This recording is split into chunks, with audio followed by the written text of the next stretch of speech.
Welcome back to another episode of the Pursuit of Progress podcast. Guys, we've got a really exciting episode today for you. It's actually been my co-host and I's first guest interview that we have here on our new podcast. Really excited. We're starting off with a heavy hitter, somebody I've been really looking forward to connecting with and just learning about his story for quite some time. And obviously it's somebody very close to Ben. So Ben, why don't you go ahead and introduce our guest today, who he is and what's so special about him. Yeah, well, that is so exciting. And that's right. How does that feel? First guest ever in the history of Pursuit of Progress. So it's a really big day here. And the first guest ever, drum roll, is my brother, Jordan Adams. Now, the reason that we asked him to come on is because, not just because he's my brother, who he is, his values, the person that he is, and the person that he's becoming really fits the mold of this podcast, The Pursuit of Progress. When I think of Jordan and his story, there's been so much progress over the past 10 years, from, the boy to the young man to, the person to the leader and the investor that he is. And just to kind of give everyone a background, this is someone who has over 50 monthly revenue streams from different businesses, investment properties. And I don't know what the exact number of rental properties that he owns, but I know it's over 35. And this is someone who is also a multiple business owner. And a lot of this has developed and prospered in the last 10 to 12 years. So, Jordan, thank you for coming on. Very excited to have you. Absolutely, man. I'm happy to be here. So thank you guys both for thinking of me as your first guest of this new endeavor and a start to an incredible journey moving forward. So I appreciate the opportunity. And what an intro, man. That is very impressive, Jordan. I'm excited to hear a little bit more about that. So, Absolutely. Yeah, well, let's jump right in. Jordan, when I think of you, I just think of all of the different things that you've been able to do with all the businesses that you've owned over the years and currently own, all of the different rental properties. But there's one time in your life, one story that you always kind of go back to, and we were talking about this again, as a matter of fact, just earlier this afternoon, and it was around the birth of your first child, Rockwell. And at the time, and you're welcome to correct me if I'm wrong, but at the time, I believe that you were renting Yeah. and you had a little bit of a nest egg built up. And you had a little bit of a dilemma. You were thinking, should I go invest this into some real estate and start my real estate journey? Or should I go buy, the minivan or the new car and use that as a down payment on a minivan, knowing that you had a child coming? So kind of just share why that was so important, what decision you made, and then how that's impacted you the last, 10 years, and what that has done to you, in the present. Absolutely. Yeah. So, my journey into real estate simply is, when I was younger, I knew that I didn't want to kind of conform and do everything else that everybody was doing. So I started educating myself. That was the only thing I knew how to do. That was the only thing I could get my hands on. That was the only thing I could afford. Someone once told me it doesn't matter where you start as long as you start somewhere. And I just took that advice like, okay, I'm going to just go grab the Rich Dad Poor Dad book. At the time, Barnes and Noble, you could go there and just sit there and read for free. Grab as many of these real estate books that I could, and Mhm. even though I didn't have the capital, even though I didn't have everything, I was preparing myself for when I had the capital, when I had those opportunities, I'd be ready to go. And so, Rachel and I, my wife, we got married young, kind of on a whim, and then she moved out here to Tulsa, and all within getting married, starting a new job, and going to college. I was 25, 26 at the time. All of these things happened, and we moved into this new job, which we were the managers of an apartment complex. All of this stuff happened in about a month. And so, you know, when someone tells me that it's not possible to save a down payment when it's not possible to get ahead in your current situation. I know firsthand that it's very possible, and it's just how bad you want to do something and how willing you are to sacrifice.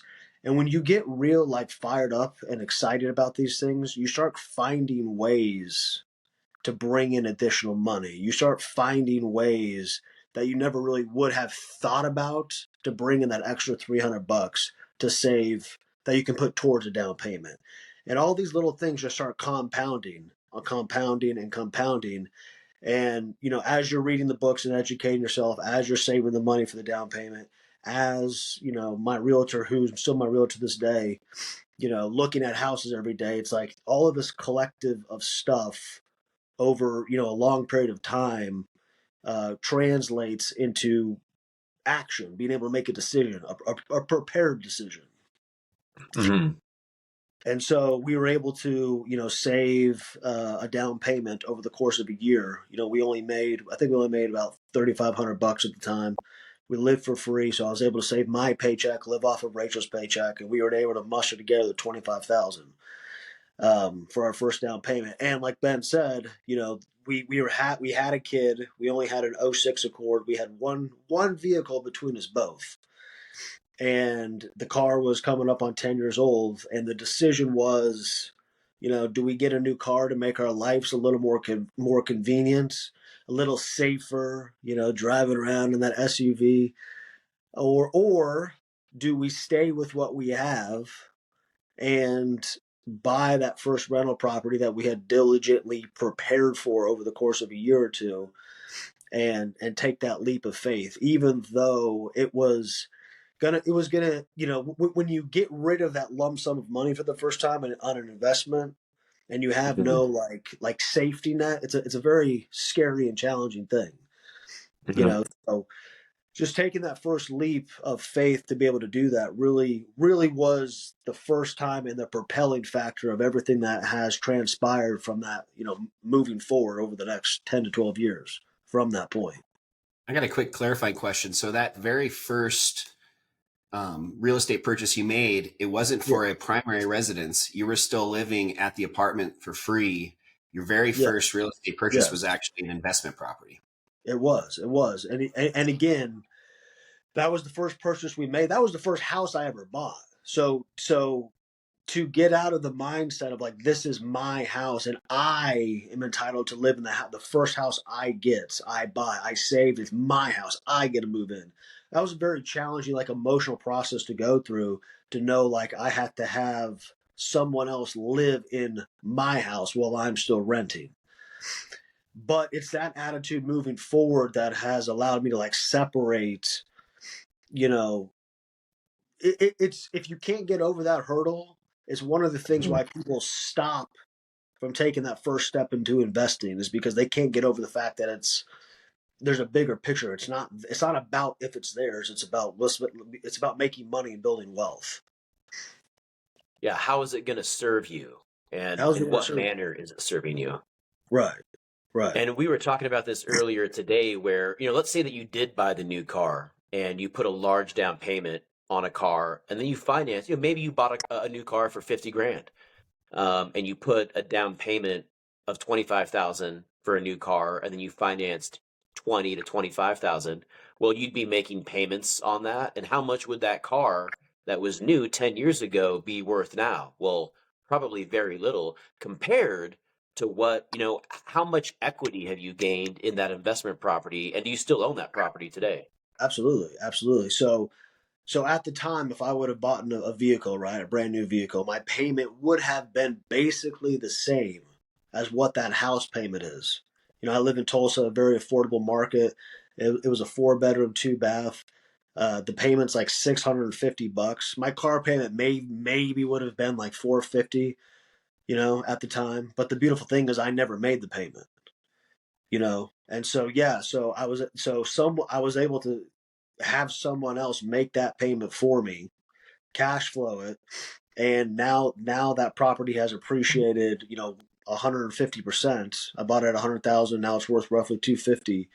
And the funny thing about this house is I bought it at the foreclosure out of the '08 market. I bought it like 2011 ish. And I haven't, the only thing I did was paint the place to this day. I've never done anything else, and I'm getting top dollar in rents because it's a great area and those rents just appreciate, you know. Mm.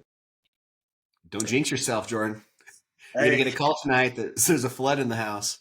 oh, I got that call on another property last week, so we've already crossed that bridge. So on that Yeah. first investment, though, you obviously were the property manager. You were doing everything. You didn't have any extra money to be outsourcing any of that. So you're learning firsthand every aspect of being a rental property owner. Absolutely. And things were a lot different back then. Zillow wasn't as like Zillow now for managing tenants is night and day. Like that, there was no you go on there and find tenants, and Zillow, screens them. It runs the background check and their credit report. Like none of that stuff really existed. So we had to learn firsthand simultaneously while taking over that other job at the apartments where I managed that. That was my first time ever doing any of this stuff. So I was managing a 50 unit complex with no experience and buying a rental property.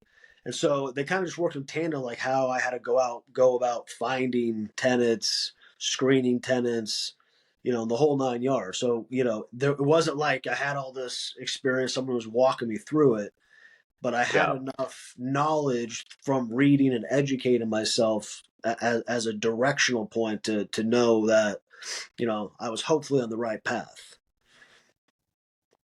That's such a great point. And the mistake that I see a lot of people make, whether it's buying their first home or starting that business or even starting, social media or YouTube or whatever it is they want to have all of the answers up front. They want to be perfect instead of just getting started. So, I mean, that first investment property 10 or 12 years ago, a really big dot on your timeline, and who knows if what things would look like had you not made that decision.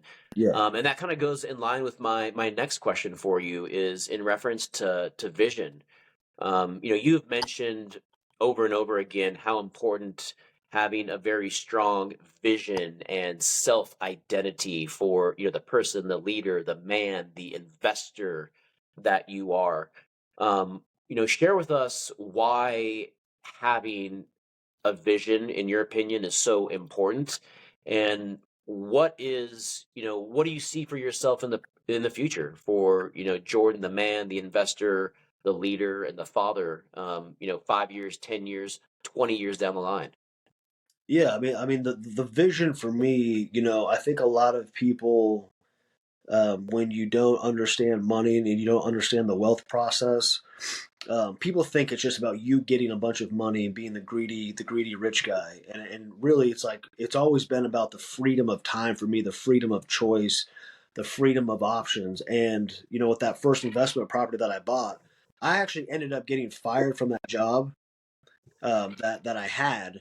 And so they fired me on a whim, so I had to move out because I lived there and worked there, right? And so because I had that rental property, it also became vacant at the same time. So it gave me the option and the freedom to transition to that house temporarily for like 6 months as a transition point. And from there, I realized like just how important it is to stay focused on the vision of freedom of time, and the more freedom of time you want, the more sacrifices you have to make, the more disciplined approaches you have to make, the more things you have to let go of in order to kind of just continue to refine yourself, to be able to refine the vision, to be able to really um, accomplish your goals, not just get up, go to work, pay your bills, but like really make an impact in people's lives around you.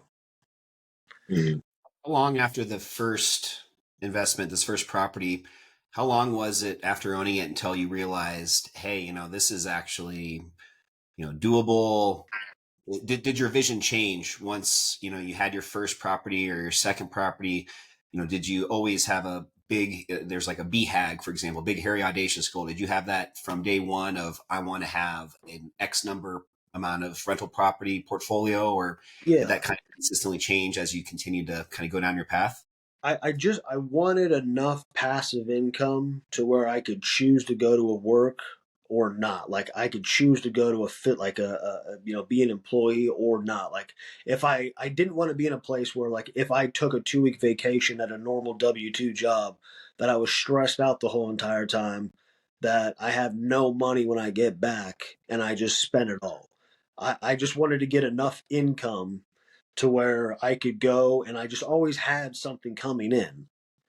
And so, for me, it's like if I could have got to 10 properties, that was kind of like my initial goal was like 10 properties, and then once you start realizing kind of how it works, and when the first time I really like saw inflation hit with rents and all these things, when you have a fixed mortgage, on that particular property's fixed mortgage was 650, rents were initially 1,000, then they go to 1,400, and the spread just becomes more like greater and greater.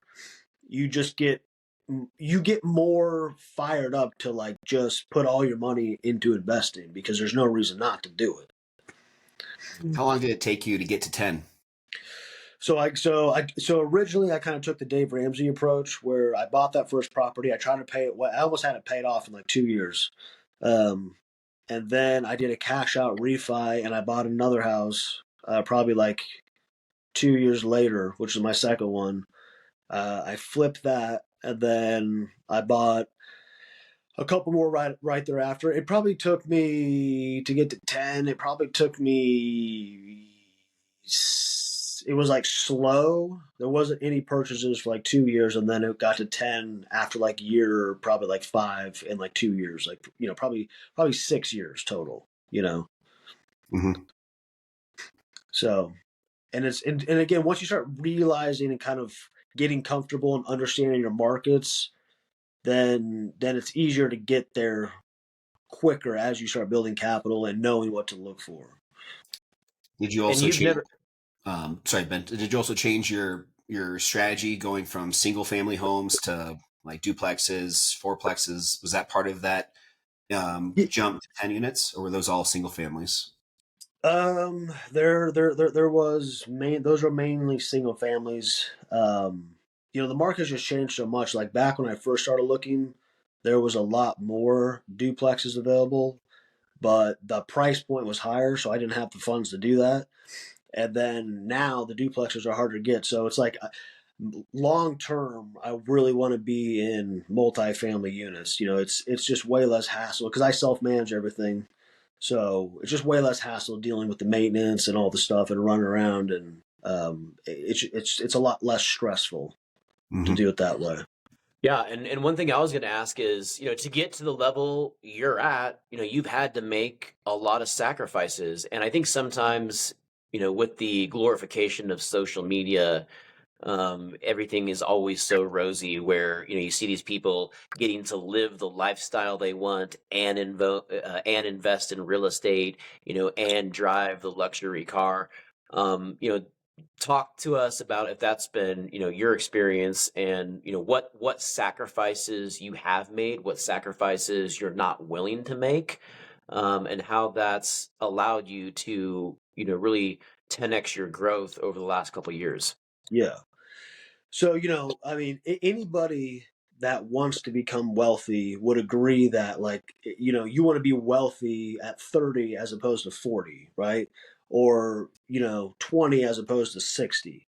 And so my mindset was like, I want to get to that place as soon as possible. So anything that can hinder me from getting there, any roadblock that I would put in my path unnecessarily, I just wanted to avoid. I wanted to avoid, car payments. I wanted to avoid unnecessary spending because if the goal is to be financially free and free of your time, there's no point to have all these wants along the way. Because when you get to financial freedom, you can have those things and not have to compromise your time, right? And so it's like most of the jobs that I ever worked as a W-2 employee, I wasn't making 100 plus thousand. I had a side job as a bartender. Like I said, I did the property management, very unglamorous, really paid okay, but not great. And I was still able to do it because I didn't have all of the fancy things that most people want as they tried to build wealth. Really expensive vacations, car payments. And I'm not against any of those things, but it's doing things in levels of priorities. You know, if you have priorities to hit, invest, and you're not hitting those, well, then you don't deserve or you haven't earned for yourself the vacation or the Mhm. upgrade in car or whatever the case may be. And so I always try to make myself earn those things by doing A, B, C, and D first with investing.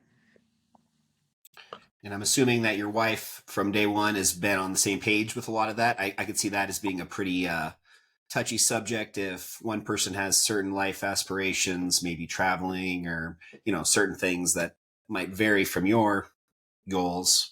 Was that ever an issue or you Oh guys yeah, always yeah. on the same page on that? No, I mean it was an issue, because her coming from a place of not being wealthy, me not coming from or me coming from a place of also not being wealthy. It was a leap of faith for both of us, and I just kept saying like, "Hey, I really believe in the education that I've given myself by reading these books, by doing it this way." And so there was definitely a period of adjustment of like, you know, this is not how you do it. This is not going to work. No one else does this. And so we went through a period of like, and I was at the beginning of our marriage, I was too hardcore, like with the budget, and I should have allowed more freedoms. But for me, that was like the only way to like end the bad habits. Like I just got to get rid of these things, or Mhm. or again, they're just going to drag on for 2 or 3 years longer than they should, and then I'm not going to get to the place I want to be as quickly. So that's why I was so, hardcore. But I wouldn't recommend that for anybody in a newly marriage. But yeah, there was definitely that struggle, and the thing is like the more money, if you do it that way, the more wealth you build, the struggle doesn't really change. It's just being able to walk yourself through the process of, is this something I really need? Yes or no. I don't care if Yeah. it's $10 or $10 million. As you build wealth, sometimes you can be like, yeah, it doesn't matter because it's a birthday and like I'm here and it's fine. I'm gonna spend the money even though I normally wouldn't. And so it gives you that option, but it's still the same processes that you have to go through mentally in order to keep yourself in a system of accountability to, just to keep yourself in check. So you just don't squander all the stuff. You worked too hard to go blow it. Yeah. That must be something in your guys' genes because I know Ben has a very similar outlook on that and very admirable for both of you guys. I think that's something that a lot of people in that phase of growth probably, get bid on. They start to spend a little bit and get, trying to keep up with the Joneses. And it's Yeah. a slippery slope, I imagine. It is because it's just like, when does it end? Like, Hmm. how many new flyers can someone have? How many brand new shirts can they have? And for me, just again, it was just never about that stuff. It was all for me. It was just about, if I want to go. Like this last year, I spent a lot of time substituting at my kids' school because I want to go hang out with them and go see them and be involved in their life. That's more important than buying a new car that would in turn have to make me go to a job to make sure I can make those payments. My time flexibility is more important than that. There'll come a day when I can do both, and it will be no sweat off the back. But right now, it's like it's just not worth that sacrifice to not be able to have that choice. And you don't have to give us obviously a number that's between you guys, but do you have in your mind with your wife when that day is going to come? Like, is it a dollar amount? Is it a certain number of units? Like, what is the finish line or the goal for that? And I mean, Rachel's turned the volume up right now. She's oh like, yeah, hmm. oh she had to leave because she didn't want to have to turn the volume up. No, I mean, there. It's just again, it's not about what's the finish line, what's the end result, like when can I go do stuff. It's just like, here are the ratios we can operate within for where we're at today. You know, what do we want to do this year with what we currently have, and if what you want to do requires more income without the sacrificing of time, then we have to create ways and processes in order to create that to be able to keep the main goal of freedom of time as the most important thing. So that could be $5,000 a month. It could be $10 million a month. It's just what you want out of it, and that's what I was saying. Like people, like when you start the wealth journey, that's what people don't realize. It doesn't matter how much you actually make and earn. It matters how little time you have to spend earning that, so that you can then spend your time doing the things that you want. And keeping your expenses low enables you to have more flexibility and less constraints. I can't think of many other ways to do that that are better than owning real estate and having passive income through rental properties. Yeah. Pretty hard to find something else that has that same time versus dollar amount, Right. ratio. Right, and it's not you see on the social media, to Ben's point, it's like, oh, people think like you're in real estate, you don't do anything. That could be further from the truth. I mean, there is a lot of time commitment to it. There's ups and there's downs and there's roller coasters, but at the end of the day, it's the reason why real estate is the number one way to get wealthy. It's a proven method. Everybody needs housing, and it unlike any other business, it does the work largely for you in terms of, if you were going to buy a business, you'd have to figure out how to value that business. Where real estate, it's very straightforward of like, this is the value of this piece of real estate based on the comps. You don't have to do like a deep dive analysis to figure out all the assets, the liabilities, the cash flows. It's just very simple. Someone lives there, here's the market rent, here's what you're paying, is that a good return? It's Yeah. simple. It's not Yeah. easy, but it's simple.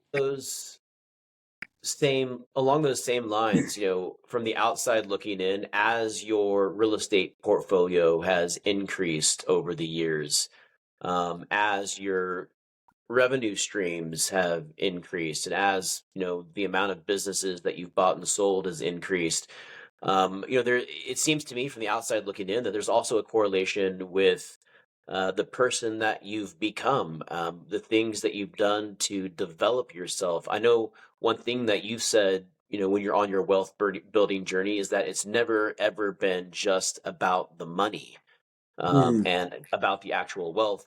What kind of explain and expand on what you mean by that? Yeah, I mean, it's just, it's always just trying to get to the next level of like, I believe everybody has like a vision in their mind. And for me, it's just being the most well-rounded person that I can be. Oh, you're good. Just being there for my kids. So, it's never about, to Adam's question earlier, is like, when is enough enough? It's not about enough. It's just about what are the goals, and what are the characteristics, that you need in order to pass down for your generations to be able to handle the opportunities that you give them. And that's kind of like where I'm at now, of like, okay, I have a decent amount of wealth. How do I wisely prepare my children for that? And I have to be okay with the fact that if I don't prepare them for it, it's unwise just to give that to them. Even though my emotions would want to do that, you know, it's not there Mhm. for their to go spend and burn and live off of. It's there to create more opportunities for the future generations. Love So that. Yeah, generational wealth that's awesome. Very admirable. yeah, does that kind of answer your question, Yeah. Ben? And oh yeah. Did you hear me? Go ahead. I was just saying that. Does that kind of answer your question there? Oh, yes, yeah. I think that's um, and yeah. I mean, just I have seen you from the outside looking in, really work on yourself a lot and self develop. You've referenced a lot of the self education, the self help books you've read, and I always kind of look at your circumstance as someone who, and I feel this way about growth and wealth, regardless of who you are. But I've seen this firsthand with you, where it's like you have to become the person that is going to be able to attract these things into your life. And you do that through commitment, through sacrifice, through discipline, and through growing yourself. And you're someone that I've gotten an opportunity to, see that firsthand. And I just wish that we lived in the same city because we don't get to see each other that often. But Yeah. I know that we get to catch up on the phone quite a bit. But yeah, I just wanted to compliment you on, your self growth and the person that you've become. Yeah, I appreciate that. I appreciate that. And to kind of piggyback off that, Jordan, it sounds like at some point you grew from an investment standpoint where you started expanding outside of just single family. Ben mentioned that you own a mobile home park, for example, Hmm. and you also have some businesses on top of the just rental portfolio. Maybe elaborate a little bit on that, and like when in that process over the last 10, 15 years did that Yeah. happen, where you felt confident enough to kind of step outside what was your comfort zone and try some new things? Yeah, absolutely. So in the year of COVID 2020, that was kind of the year that I took the next leap of faith, the next kind of transition into things. And at the time, I had a job. I was an Airbnb. I had like four Airbnbs, and I had just finished, like, me and my wife. We had been doing them for a couple of years, kind of before everybody else was doing them. And I've always been a person that's kind of like doing things before. My downfall is sometimes I don't follow through long enough to fruition. But COVID was the thing that ended the Airbnb. So we just had all these houses furnished. We made the decision to sell everything because we didn't know how the market was going to go. I got laid off at that part-time job that I had as a bartender, and then from there it was kind of just like, well, what do I do? Like, I don't have an income other than my rental properties. It was the first time where it was like, you know, I gotta. It was so uncertain. And so at the time, I had kind of like a little side job that I had been doing, like assembling things. It's called We Assemble Everything. So we'd put together swing sets, and it came out of putting all these Airbnb things together. I'm like, no one wants to do this stuff. This is horrible. You got to sit here for hours putting this stuff together. Someone's going to pay me to do this. And so, like, I was like, okay, well, I'm just like, I have nothing else to do. Hopefully, the world doesn't fall off a cliff. And so I just started putting ads out, started doing swing sets, and then everybody was locked, on the lockdown, and then everybody wanted an above ground pool put up because we assemble everything. So it just led to putting these, Walmart pools up, which led to, like, okay, it first it was just like, let's put these pools up and then we'll just fill them with water. Very simple. Then it was like, people wanted their ground leveled. People wanted like a full legitimate install. So I was like, okay. Then I partnered with my brother-in-law who is more like heavy equipment, construction, outdoor construction based. So we kind of formed this pool company on a whim, right? And so then we started realizing, like, that first year, like, we did quite a bit of business. Going into the second year, we needed some equipment. So we ended up buying a dump trailer. At the time, they were like $10,000. And that was a lot of money. Still is a lot of money. But I was like, oh, man, I don't like, oh, that's a lot of money. And so I was like, I just had this thought of like, okay, if I have this dump trailer and I need it as much as I do, most people aren't going to want to spend 10 grand on a dump trailer for how convenient they are. They're hard. You got to have a spot to put them, to park them. You got to have all these kind of things that you need to have one, and they're expensive, but when you have them, they're like the most convenient things in the world. So I was like, well, why don't I just try to rent this thing out while I'm not using it? And so all of a sudden, it was like, because I really believe in this idea from Airbnb is like of the shared economy. I really Hmm. believe in this idea since like 2015, like the shared economy is the economy of the future. And so I just took that idea with the trailers and said, okay, if I need it, I'm going to share it and rent it to somebody else. And then people started renting that trailer so much so that I didn't have a trailer. I had to go rent a trailer because my trailer was rented all the time, and I don't want to lose my customer. And so then I got a second trailer, and then it kind of just turned into this thing where I realized there was this little market for trailers and trailer rentals. And then, I've been doing that ever since, where I've just really just every year just try to continue to grow it and grow it and grow it and grow it. And so, my point is like sometimes you don't know how things are going to evolve or how you're going to make money. Putting swing sets together would turn into, a legitimate equipment rental business. But it's just staying open to those opportunities and kind of, when I was younger, I tried to like tell the customer like this is what you want to buy, and then I started learning like the customers will tell you what they want. Like just give them what they want. They want to rent dump trailers. Okay. Why force anything else upon them? And so just kind of taking that approach and just allowing it to organically kind of develop into, what it is today. Um, you know, Let's see. just allowing it to grow. Mm. And then talk a little bit about the mobile home park stuff too.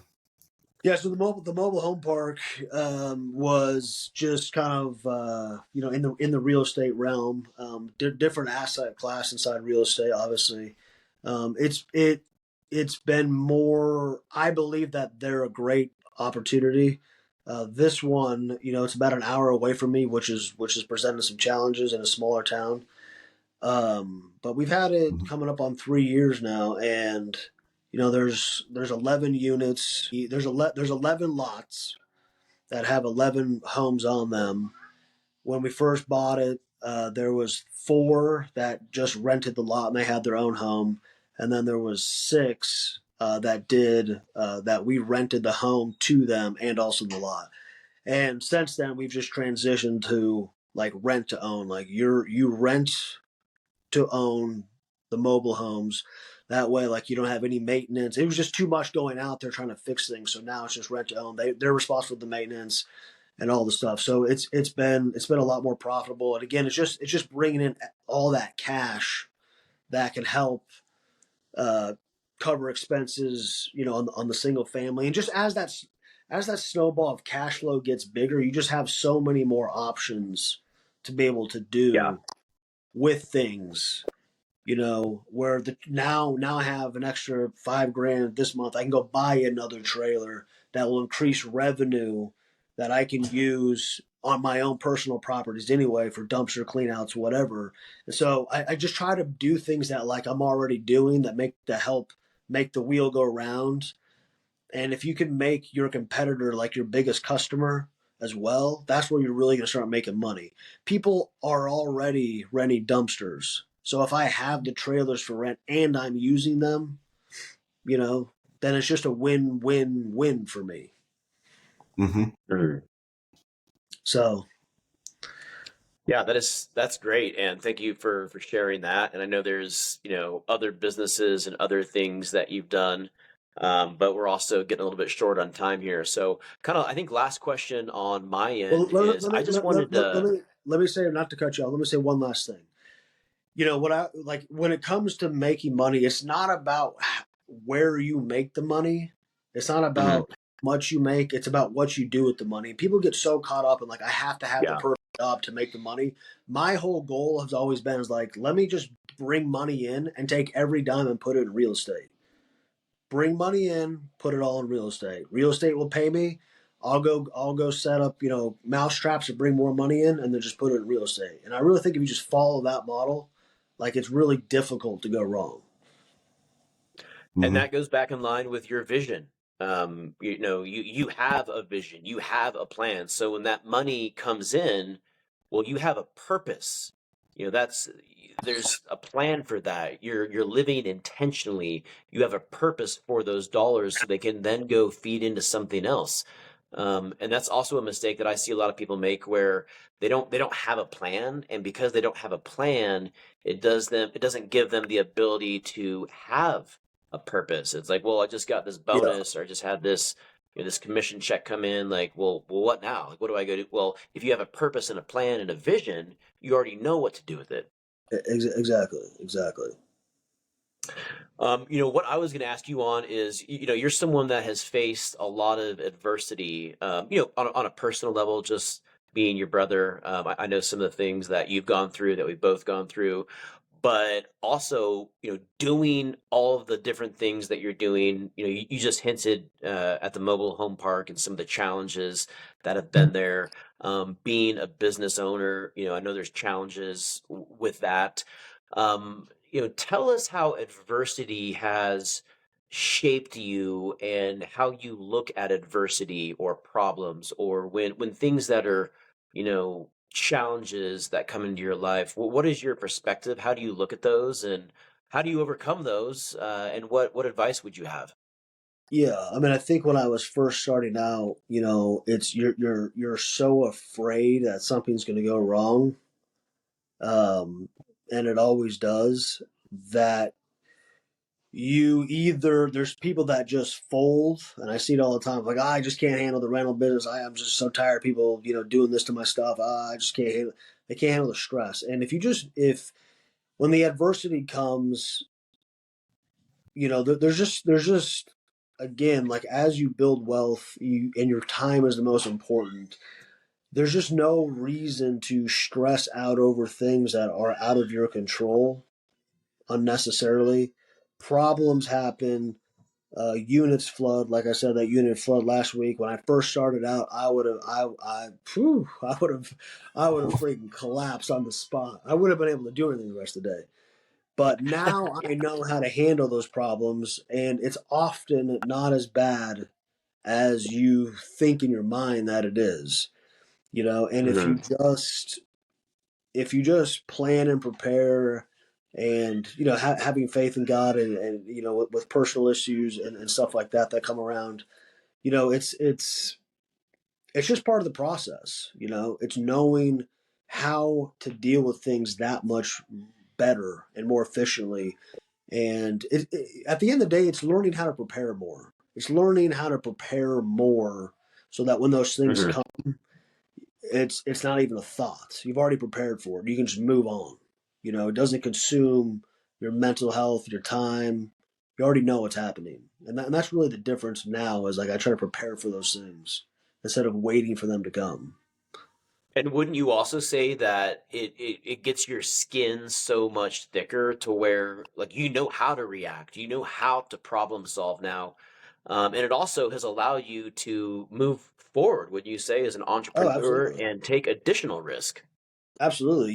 Like when I had that first job at that property management, that those apartment complexes. I mean, it was a horrible job. I got paid next to nothing. I did everything. I did it all. Maintenance, everything. And if that gave me the thick skin to be able to manage my own units really, I wouldn't say stress free, but a lot less. I without that job, I wouldn't have been able to get where I'm at today. And it gives you this ability to a thick skin, how to handle situations, how to talk to people, knowing, like, you get a sense for tenants, like what you can allow, what you can't allow in terms of like people being late for rents, and et cetera, et cetera. And you just learn that there's more important things to focus on, and you just got to solve the problem as quickly as possible. And if you're doing things, like I said, like creatively, where you leave options open, you'll come to creative solutions to where, like, when you move forward, it doesn't just Mhm. have to be black and white. Oh, the tenant didn't pay their rent, I'm evicting them tomorrow. I see so many people do that. I'm like, why? They've been paying you Yeah. faithfully for like a year, and the first time they miss, you just want to evict them because you didn't get your money. It's like, I've had tenants. It's like, that's cool. Just pay me a late fee. If I know you're consistently late, pay me my extra $80, and I'll work with you. And so things like that used to stress me out all the time, but now I try to find solutions for things of how we can Mhm. both win. Yeah. So I've got a question that just kind of goes back to, just seems like from an outsider's perspective, like myself, you have a lot of balls up in the air. You're juggling a lot of different things at Mm-hmm. any given day. How do you keep yourself kind of focused on what's going to move the needle forward and not just getting so caught up in the minutia of tasks that aren't really necessarily, moving the needle, whether it be, delegating some of those things to other people, or are you really a firm believer of, for example, like using a Google Calendar or some way to kind of, separate out your day with, when you're, handling certain businesses or certain parts of your personal and professional life? Yeah. Do you have some sort of structure or just maybe a couple tips on how you're able to handle Yeah. so So, much? yeah. So with the rental properties, we reached a point where like one day I woke up and I was like, oh crap, like I have like 30 units now. I can't just be doing the Excel spreadsheet anymore. Like this is crazy. And so, Mhm. at the time, this is probably like 3 or 4 years ago.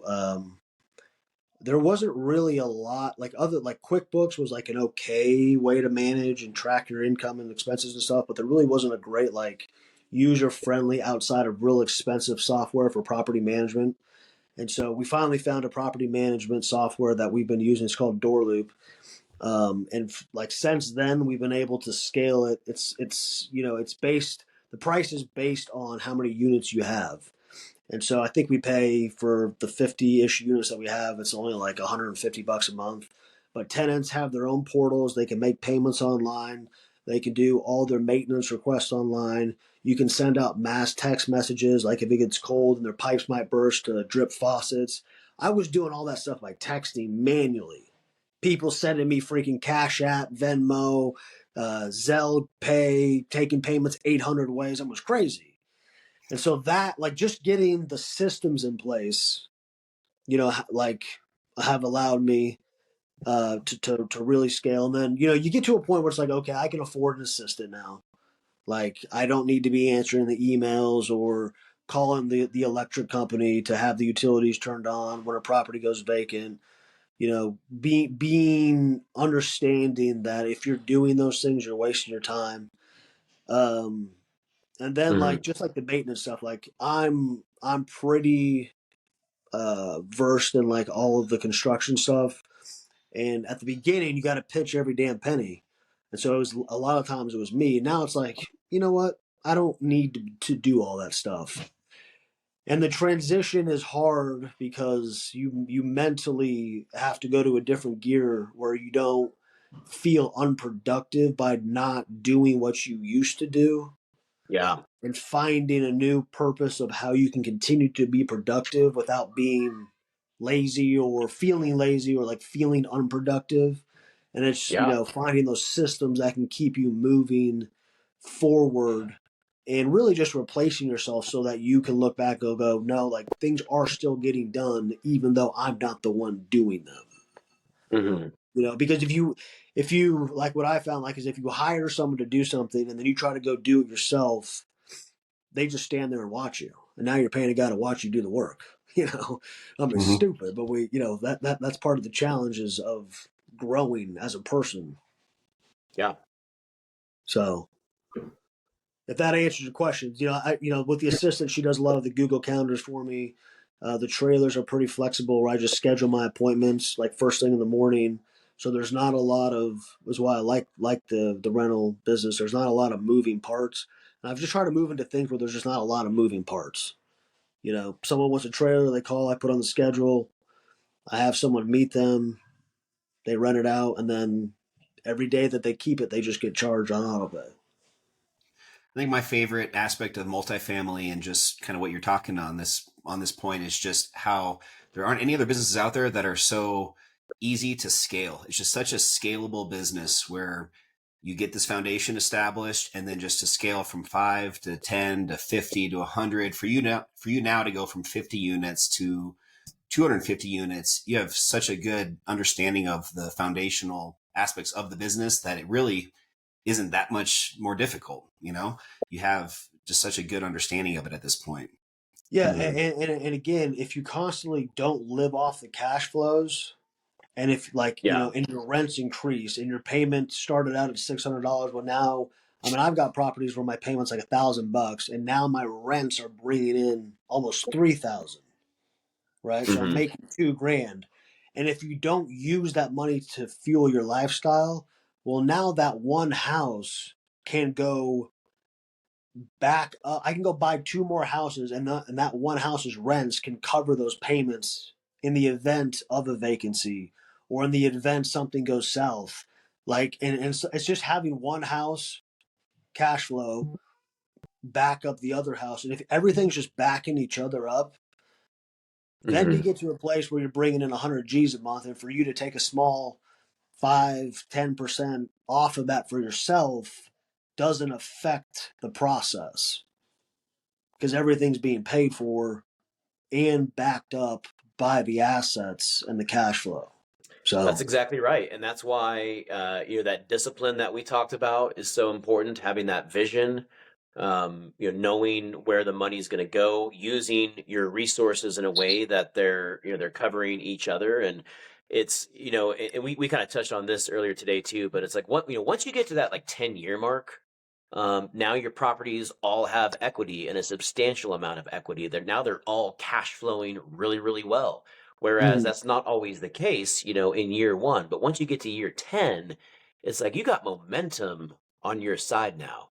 absolutely. You got momentum on your side, and you got equity. So if you get into a real pinch and you had to sell something, even if you had to sell it at a steep discount, it's like I could sell some of my houses for 50% of the value and still make a lot of money. If you got into a real tight situation, it's and so you just have that reassurance of like, I because of that I can continue to build because you have that base layer built out. But getting there is a challenge.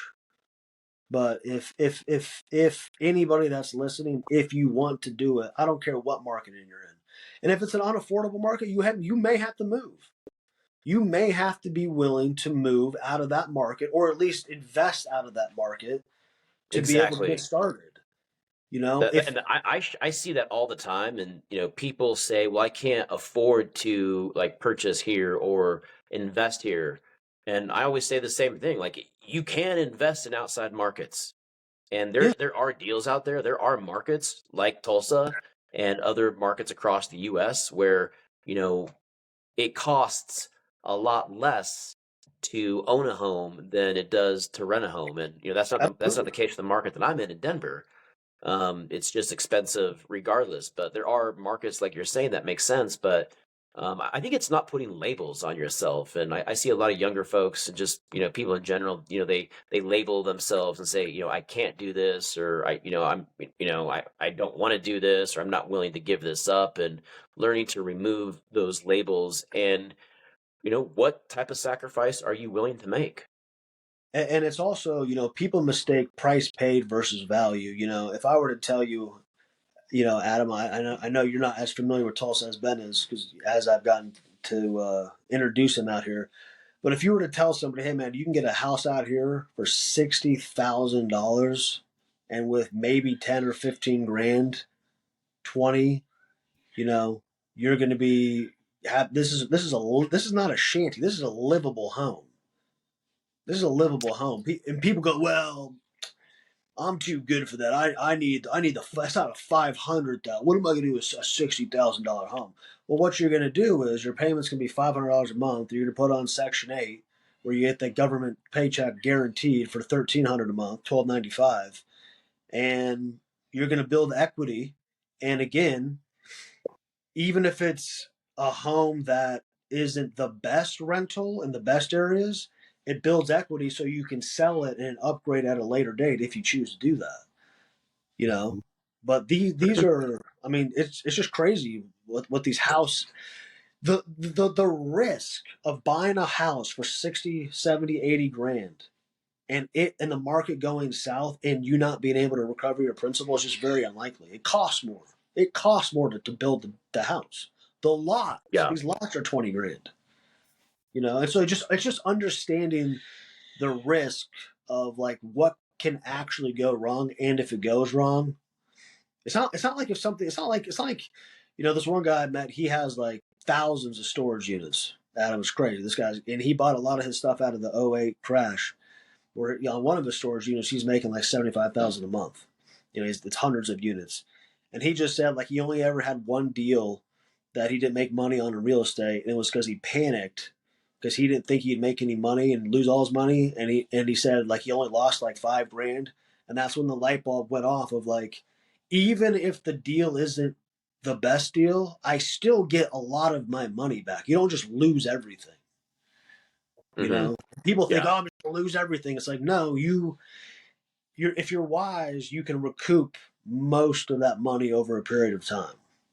Mm-hmm. Mm-hmm. You know, it's very unlikely you're going to lose everything unless you just quit and give up and let it go to foreclosure and don't try to get anything back. I mean, As we wrap up here, what advice would you, or what are some either lessons or advice uh, that you have learned over your career that you'd like to share with the audience? It could be personal finance principles, professional investing related. But what are two or three things that you can share that you think will have an impact? yeah, and I'll just stick it to real estate. And these are the three things I tell people if they're serious about getting into real estate. I went up and I bought a trailer the other day from probably like 2 months ago now from the place I buy them from, and I got talking with the salesman. And I started. He's like, "Oh, like how do you buy all these trailers?" I was like, "Well, I'm in real estate, and again, because I don't drive brand new cars, like people think I'm making this stuff up, that I'm just like some crackhead, like, oh, this guy, oh yeah, he's got a bunch of properties." And as I got to know this guy, he's like, oh, this guy like knows what he's talking about. And I said, Paul, if you're serious about getting in real estate, here's the three things you need to do: educate yourself. You need to read A, B, C, D, and E books. So you build a confidence, you build an understanding.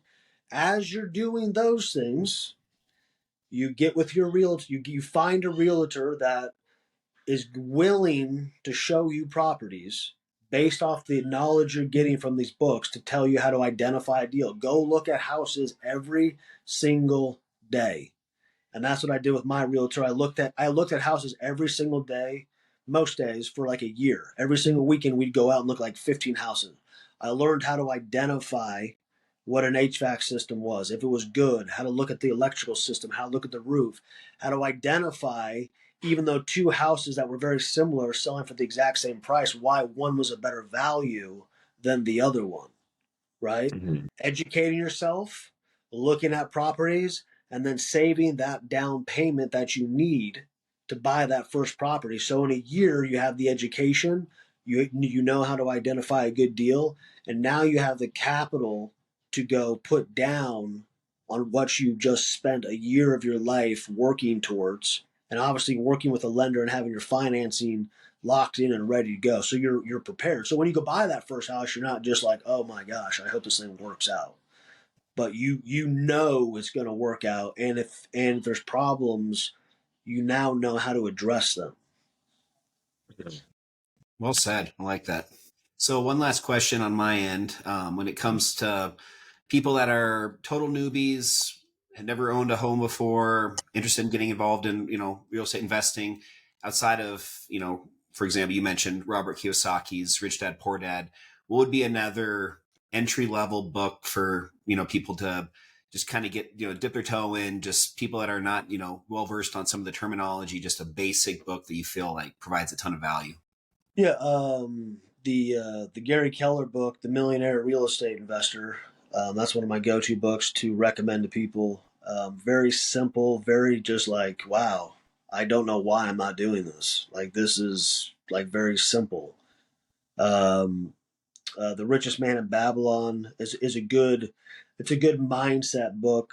The Millionaire Next Door, where the guy interviews like 1,000 millionaires and like starts and realizes they don't all have Ferraris, but they're just like a regular guy doing regular things. But they're millionaires because they've been diligent. Just a mindset book of like I don't have to do it that way, and I can still be successful. Um, yeah, those are my top books for recommendation off the top of my head. But Okay. that Gary, anything by Gary Keller with Keller Williams. I mean, he's just got the Millionaire Real Estate Agent's a great book. Just really breaks it down for the simple person to understand why real estate is such a great building wealth tool over time. Mhm. Well, I appreciate having you on today, and thank you so much for giving us your time. And yeah, just I know that I learned a lot you're very articulate in your responses, and just your experience and your wisdom is really coming through. So thank you for taking an hour out of your day and spending that with us as our first guests on the Pursuit of Progress. And I just wanted to throw one last thing in there too, Jordan. I think my biggest takeaway is just your point earlier about just taking action. You don't have to have everything figured out today. Just take action, just move forward. I think you're such a good testament of that, and what in just a short, whatever it is, 12, 13 years, just the night and day difference from where you were to where you are today. That's super inspiring. And I'm sure a lot of our audience is going to feel the same way. So thanks for being really just authentic and vulnerable and sharing all that with us. It's awesome. Absolutely. Taking action so you have the opportunity to figure it out. If you don't take action, you'll never have that opportunity to figure out how to solve that problem. But yeah, I appreciate you guys. Good luck on the rest of the season with the new endeavor, and I think it's going to go well. So if you ever need me again, let me know. Happy to be a part of it, and hopefully my kids can come on at some point and share their testimonies of how they're battling through adversity and overcoming obstacles as well. So you'll definitely be back on. I'm excited. That's awesome. All right, man. All right, guys. We'll catch you on the next episode. Pursuit of Progress. The Pursuit